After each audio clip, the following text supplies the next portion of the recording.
안녕하십니까. 이 시간에는 어린이 설교, 효과적인 어린이 설교법에 대해서 말씀드리겠습니다. 먼저 하나님의 말씀 디모데후서 3장 15절로 17절 말씀을 보겠습니다.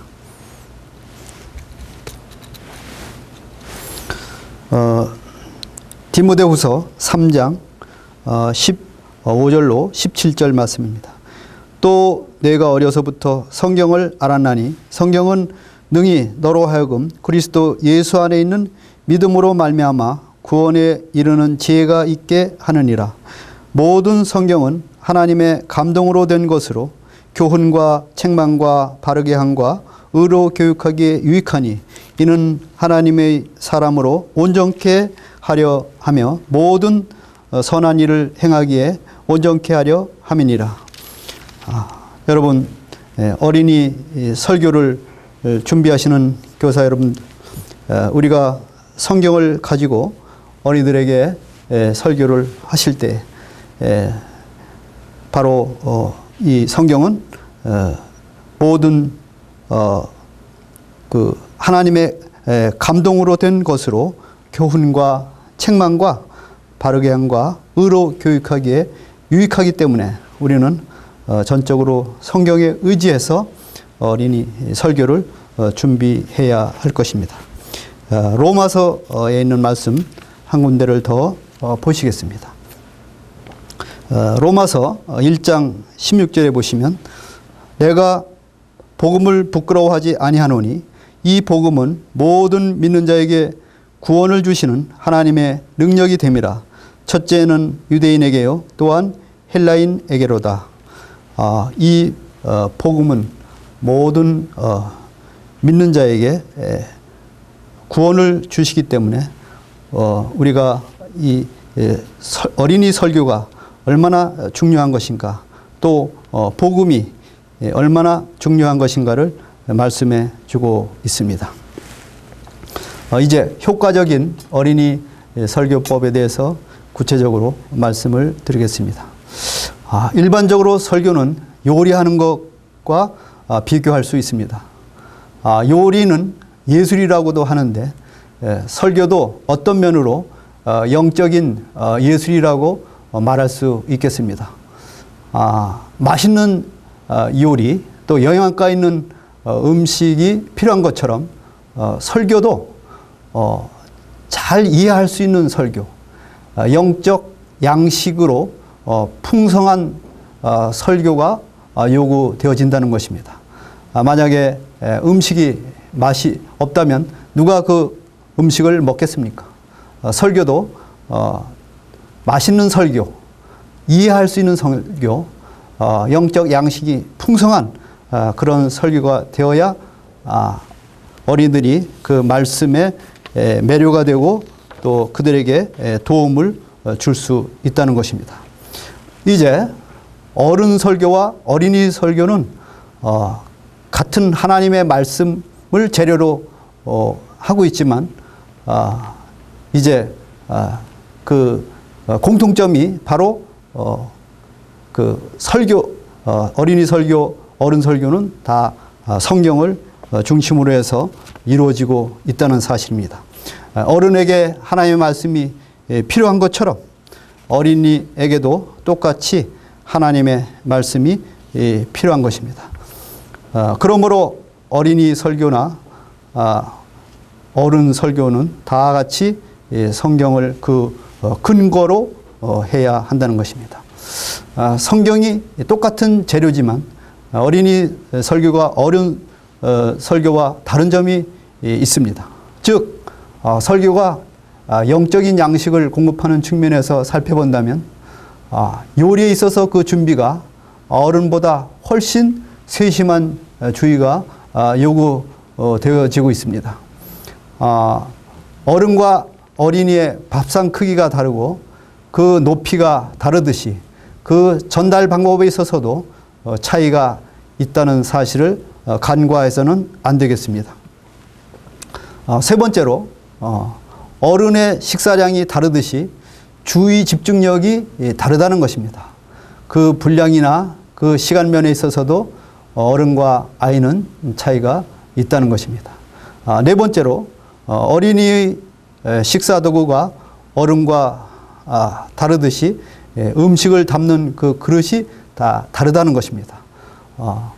어른이라는 그 마음에 담는 그 크기, 또 어린이용 그 그릇, 이것이 다 다르듯이 설교의 형태와 주제, 그리고 부수적 자료 등 이런 것들이 어른 설교와 상이한 점이 있다는 것입니다. 그러므로 어린이 설교는 어른 설교와 실제적으로 어떻게 다른가, 예비 지식이나 기술이 없으면 올바른 전달이 될 수 없다는 것입니다. 아이들의 특성을 고려하지 않는다면 실제 어린이 설교는 실패하고 말 것입니다. 어린이 설교는 말씀 선포의 대상과 그 방법 및 적용의 부분이 어른 설교와 차이가 있습니다. 설교 이해를 돕기 위해 시각 교재로 프레시카드, 융팡교재, OHP, 그리고 컴퓨터, 빔 프로젝트, 이런 것들을 사용하게 되는데, 이러한 시각 재료는 어린이들의 이해를 돕기 위해서 반드시 필요한 것이라고 생각하게 됩니다. 좀 더 구체적으로 설교 자료에 대해서 말씀을 드리겠습니다. 마태복음 4장 4절에 사람이 떡으로만 살 것이 아니요 하나님의 입으로 나오는 모든 말씀으로 살 것이라, 이렇게 말씀하고 있습니다. 이 말씀은 무엇을 의미합니까? 성경 말씀은 곧 양식이다. 우리가 먹는 음식인 것처럼 육체를 위해서 음식이 필요하고 우리 영을 위해서 하나님의 말씀이 필요하다는 사실입니다. 디모데후서 3장 15절에 보면 또 내가 어려서부터 성경을 알았나니 성경은 능히 너로 하여금 그리스도 예수 안에 있는 믿음으로 말미암아 구원에 이르는 지혜가 있게 하느니라, 이렇게 말씀하고 있습니다. 그러니까 성경은 곧 구원의 지혜를 의미하고 있습니다. 로마서 1장 16절 바로 복음의 능력, 복음은 구원의 능력을 준다고 말씀하고 있습니다. 초반절에 말씀드린 대로 내가 복음을 부끄러워하지 아니하노니, 이 복음은 모든 믿는 자에게 구원을 주시는 하나님의 능력이 된다고 했습니다. 그래서 이 복음은 유대인에게도 또 헬라인에게도 이 복음이 필요하다고 사도 바울은 역설하고 있습니다. 여러분, 우리 교사님들이 이 놀라운 이 복음을 가지고 우리가 끊임없이 어린이 설교에 이 복음을 넣어 주어야 한다는 사실입니다.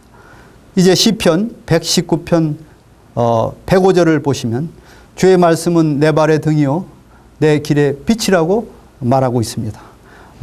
말씀이 인생의 좌표가 되고요, 또 우리 인생의 안내자가 되고 바로 인생의 방향 제시를 해주고 있는 것이 주의 말씀입니다.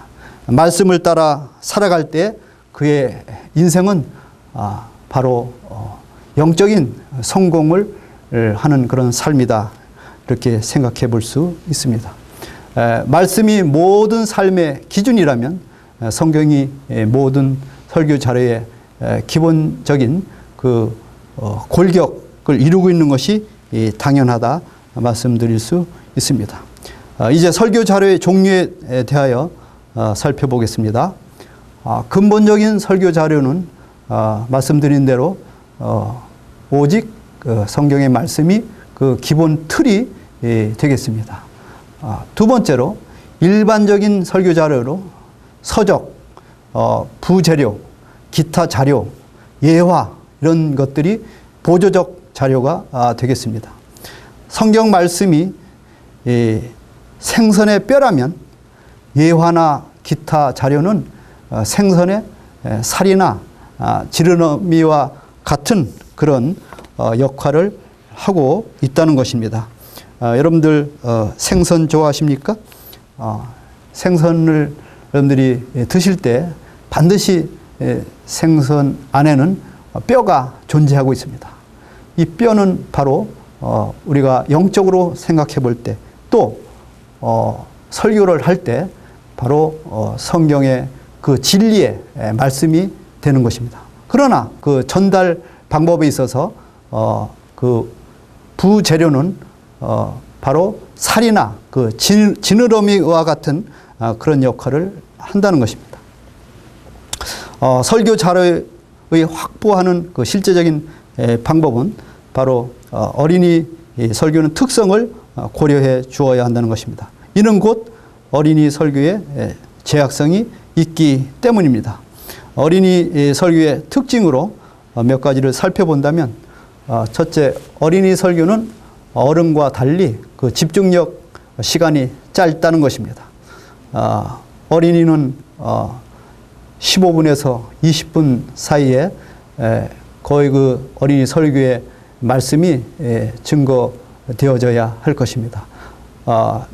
시간이 오래되면 집중력이 떨어지고 설교의 효과가 반감되는 것입니다. 그러므로 시간을 잘 고려해서 설교를 준비해야 할 것입니다. 두 번째, 이해력이 작은 그릇이라는 것입니다.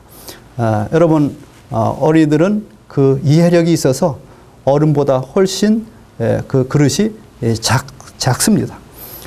그 사실을 다 우리는 알고 있으면서 또 실제 설교를 준비할 때 굉장히 그 어려움이 있습니다.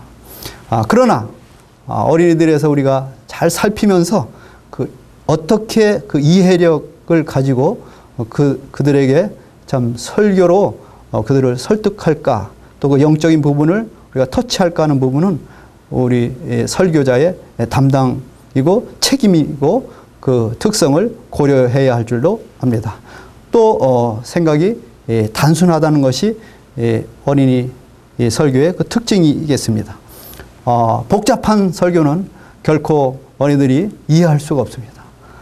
그들에게 단순하면서 또 예화도 적절하게 이렇게 생각해서 그 설교가 기름진 설교가 될 수 있도록 총력을 기울여야 될 줄로 압니다. 이제 그 설교 계획의 수립에 대해서 말씀을 드립니다. 첫째, 연간 설교 계획이 있고요.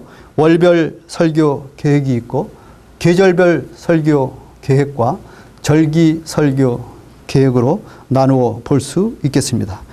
연간 설교 계획은 주제를 잘 정해서 그 1년 동안 어떤 주제로 어떻게 아이들을 이제 참 영양가 있는 그런 말씀을 공급해 줄 것인가 하고 우리가 고민해야 할 부분입니다.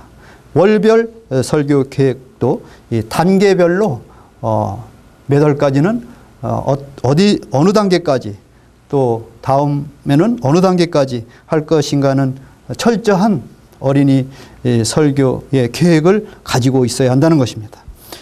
세 번째는 계절별 설교 계획인데요.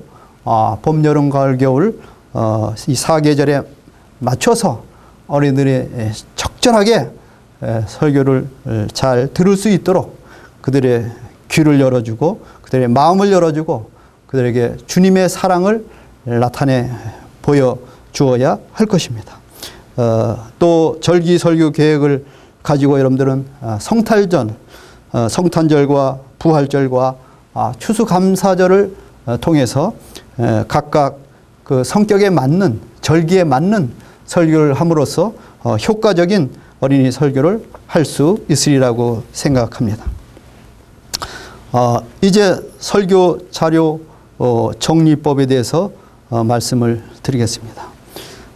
설교 자료를 정리할 때는 첫째, 주제를 잘 정해야 된다. 이 주제는 아이들에게 맞는 그런 쉬운 그런 주제로서 그 수준에 맞는 주제를 말하고 있습니다.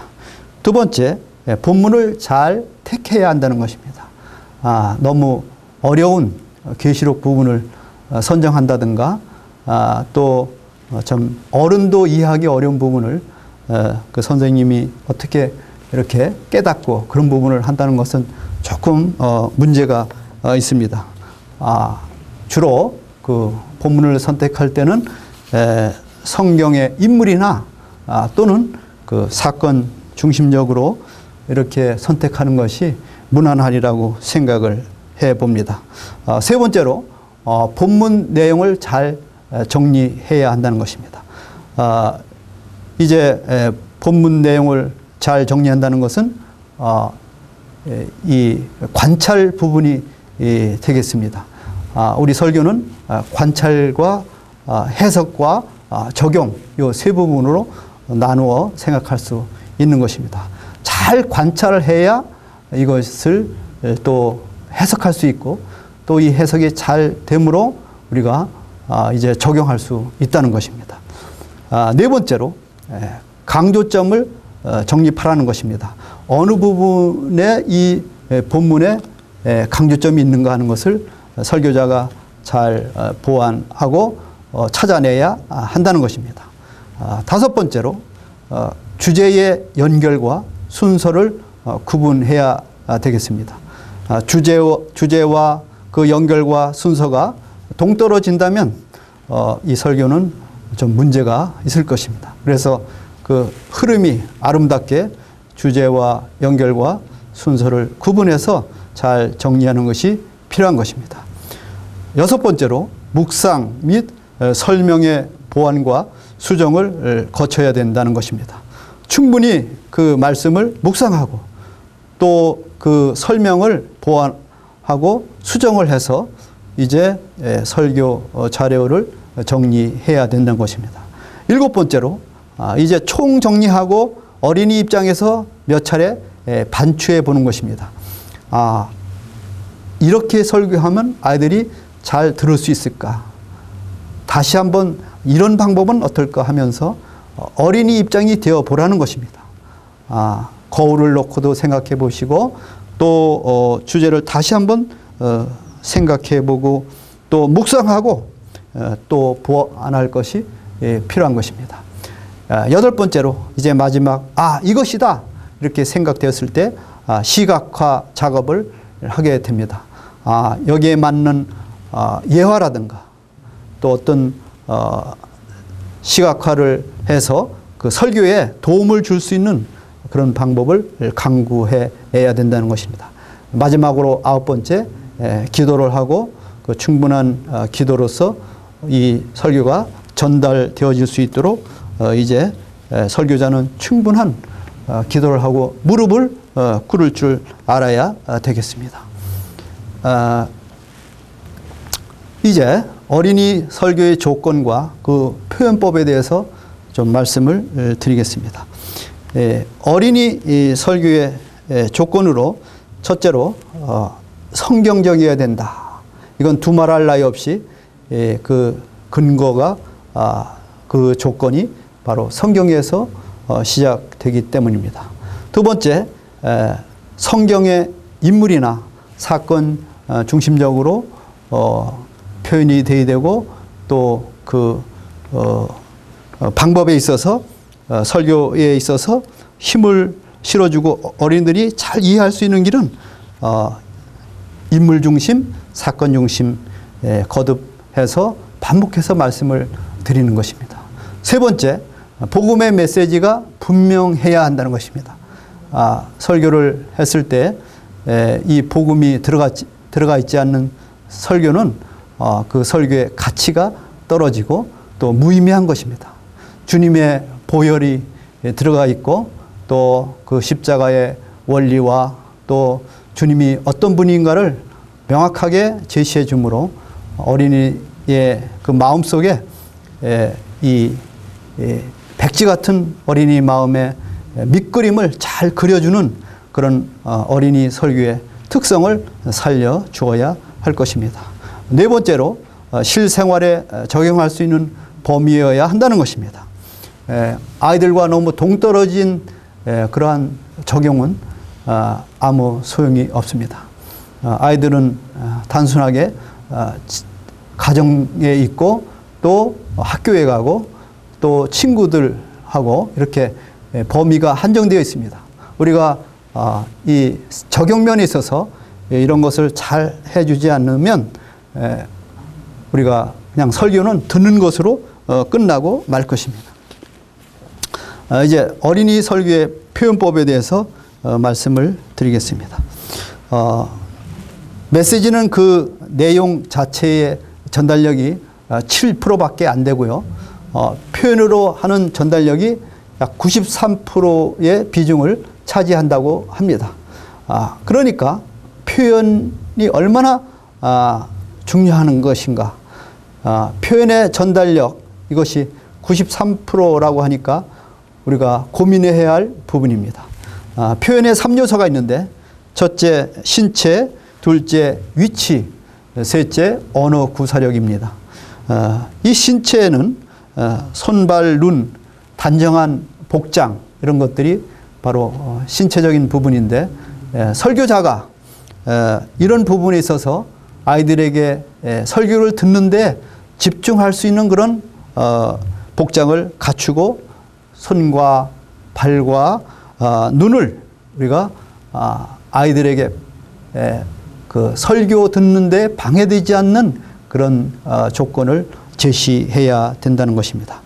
두 번째, 위치에 있어서도 설교자가 너무 유리창을 바라본다든가 천정만을 쳐다본다든가 또 한 어린이만 집중해서 본다든가 또 앞에만 본다든가 이런 그 눈의 위치나 또 너무 설교자가 돌아다니면서 움직이면서 하는 거 이런 것들도 좀 자제해야 되지 않을까. 그래서 오직 그 설교의 그 내용을 잘 전달할 수 있는 데에만 집중하라는 것입니다. 세 번째로 언어 구사에 있어서도 너무 속어나 농담이나 또 유행어나 이런 것을 너무 써서 아이들로 하여금 웃음을 자아내게 한다든가 그 설교의 본 주제를 흐리게 해서는 안 될 것입니다. 이제 그 문화를 통한 말씀 해석에 대해서 말씀을 드리겠습니다. 그림 1, 그림 2가 있는데요. 여러분들이 그 그림을 보고 계신가요? 첫째 그림은 하나님이 문화를 통해서 사람들에게 말씀하신다는 것입니다. 또 바꿔 말하면 사람은 문화를 통해서 하나님께 응답한다는 것입니다. 그래서 하나님이 말씀했을 말씀을 우리가 자기 마음을 주님 앞에 응답할 때 문화적인 모습으로 이렇게 보여진다는 것입니다. 뭐 무릎을 꿇는다든가 또 우리가 어떤 그 배를 만약에 이 지면에 대고 하나님 앞에 경배를 한다든가 어떤 또 의자에서 앉아 한다든가 일어서서 한다든가 이런 부분들 나라마다 어떤 문화가 있습니다. 그 문화에서는 그 하나님께 경배하는 그 모습이 조금씩 다를 수는 있다는 것입니다. 그러나 그 본질적으로 우리가 그 본질을 벗어나지 않는 범위 내에서 그 경배 사상 또 이런 것들이 문화적인 배경에 의해서 해석되어져야 한답니다. 하는 것입니다. 이제 해석적인 면도 하나님께서는 성서 문화를 통해서 말씀을 하고 계신다는 것입니다. 성서 문화, 우리가 성경을 보시면서 그 성경 속의 그 문화를 이해하지 않는다면 하나님의 말씀을 잘 이해할 수가 없습니다. 또 해석이 잘 되지를 않습니다. 그런가 하면 성서 문화를 오늘의 문화로 바꾸어서 말씀을 전달하는 것, 즉 해석된 말씀을 오늘의 삶에 적용하여 전달하는 그 말씀이 곧 설교라는 것입니다. 그래서 지금 그림에 보면 맨 오른쪽에 말씀 그리고 오늘의 문화 설교 이렇게 되어 있습니다.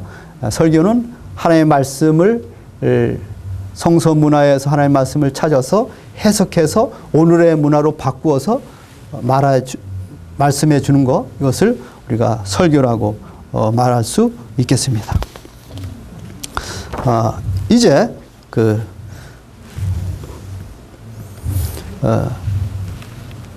예화를 하나 들으면서 우리가 어떻게 효과적으로 이 말씀을 전할 것인가 하는 것을 생각해 보겠습니다.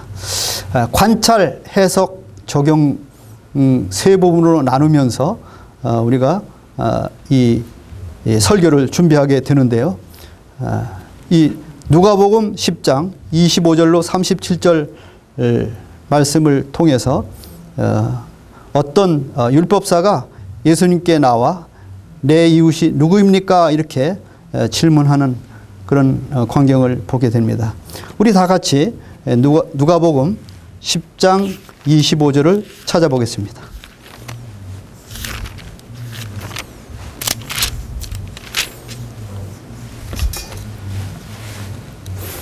자, 누가복음 10장 25절로 37절 말씀을 보면은 어떤 율법사가 일어나 예수를 시험하여 가로되 선생님 내가 무엇을 하여야 영생을 얻으리이까? 예수께서 이르시되 율법에 무엇이라 기록되었으며 내가 어떻게 읽느냐? 대답하여 가로되 내 마음을 다하며 목숨을 다하며 힘을 다하며 뜻을 다하여 주 너의 하나님을 사랑하고 또 내 이웃을 내 몸과 같이 사랑하라 하였나이다. 예수께서 이르시되 내 대답이 옳도다. 이를 행하라. 그러면 살리라 하시니 이 사람이 자기를 옳게 보이려고 예수께 여짜오되 그러면 내 이웃이 누구오니이까? 예수께서 대답하여 가라사대 어떤 사람이 예루살렘에서 여리고로 내려가다가 강도를 만나매 강도들이 그 옷을 벗기고 때려 거반 죽은 것을 버리고 갔더라.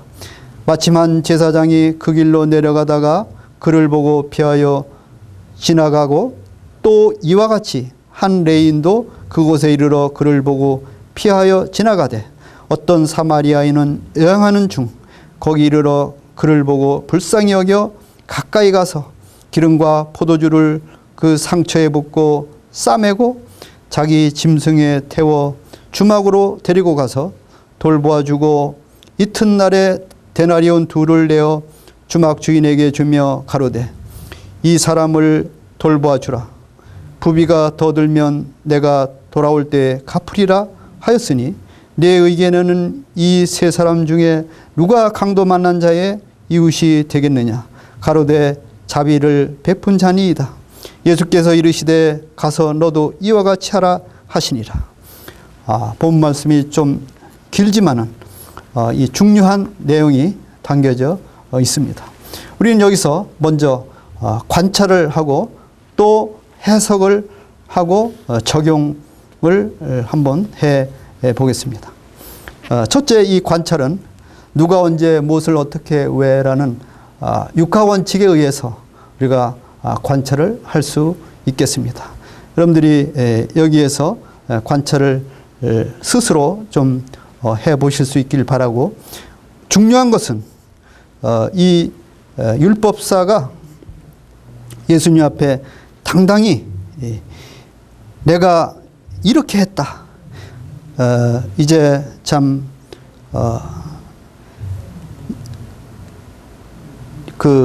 무엇을 읽느냐 예수님이 물었을 때 대답하여 그러되 내 마음을 다하며 목숨을 다하며 힘을 다하며 뜻을 다하여 주 너의 하나님을 사랑하고 또 내 이웃을 내 몸과 같이 사랑하라 하였나이다. 이렇게 대답하면서 당당하게 내가 다 했노라고 그렇게 참 말을 했습니다.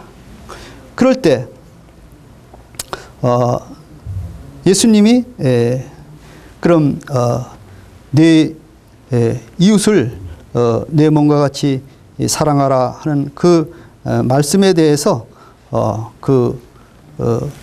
이제 예수님은 강도 만난 사람의 비유를 질문으로 이렇게 대답을 해주고 있습니다. 첫째 관찰에서 이웃이 아닌 사람과 이웃이 되어준 사람과 그 두 가지로 한번 나누고 볼 수 있는데요. 강도 만난 사람의 이웃은 이웃이 아닌 사람은 누구일까요? 관찰에서 첫째 제사장, 그리고 레인, 또 물론 그를 벗기고 때리고 버린 강도, 이런 세 부류의 사람들이 바로 강도 맞는 사람의 이웃이 아닐 것입니다. 강도는 물론이거니와 제사장이나 레인도 그를 보고 피하여 지나갔다고 31절, 32절에서 말씀하고 있습니다. 제사장은 누구이고 레인은 누구입니까? 오늘날 참 이들은 당시 그 상황에서 그들은 존경받는 그러한 사람들이었습니다. 설마 제사장 또 레인이 피하여 지나갔을까? 아마 불쌍히 보고 그래도 그를 도와주지 않았을까? 우리가 상식적으로 이렇게 생각할 수 있는데 사실은 그렇지 않다는 것입니다. 오늘날도 정말 그 불쌍한 사람들 돕는 자가 누구입니까? 여기 참 사마리아인이 나와 있는데요. 그는 보고 불쌍히 여겼다고 33절에서 말씀하고 있습니다. 그는 가까이 갔고 또 기름과 포도주를 상처에 붓고 또 싸매고 태워 데리고 가서 돌봐주는 그러한 사마리아인의 모습을 예수님이 비유로 말씀하시면서 너도 이와 같이 하라 하고 말씀을 하고 있습니다. 이제 해석 부분을 생각해 보면 강도는 어떻게 우리가 생각해 볼 수 있겠습니까? 사단의 세력으로 우리가 해석해 볼 수가 있겠습니다. 오늘날 영적으로 이 사단의 세력에 이제 벗어나지 못하고 참 많은 고통과 폭력과 애로움과 왕따를 당한 그런 사람들 또 어린이들이 있다는 것입니다. 이제 그 제사장과 레인의 관계는 이웃이 아닌 것입니다. 이것을 이제 현재 문화의 재해석으로 살펴보면서 이 본문 말씀들을 우리가 얼마든지 상고해 볼 수 있는 것입니다. 강도는 벗기고 때리고 버렸다는 것입니다. 바로 우리가 영적으로 그러한 수치를 당하고 순환을 당하고 고통과 폭력을 당하고 외로움과 왕따를 당할 수 있다는 것입니다.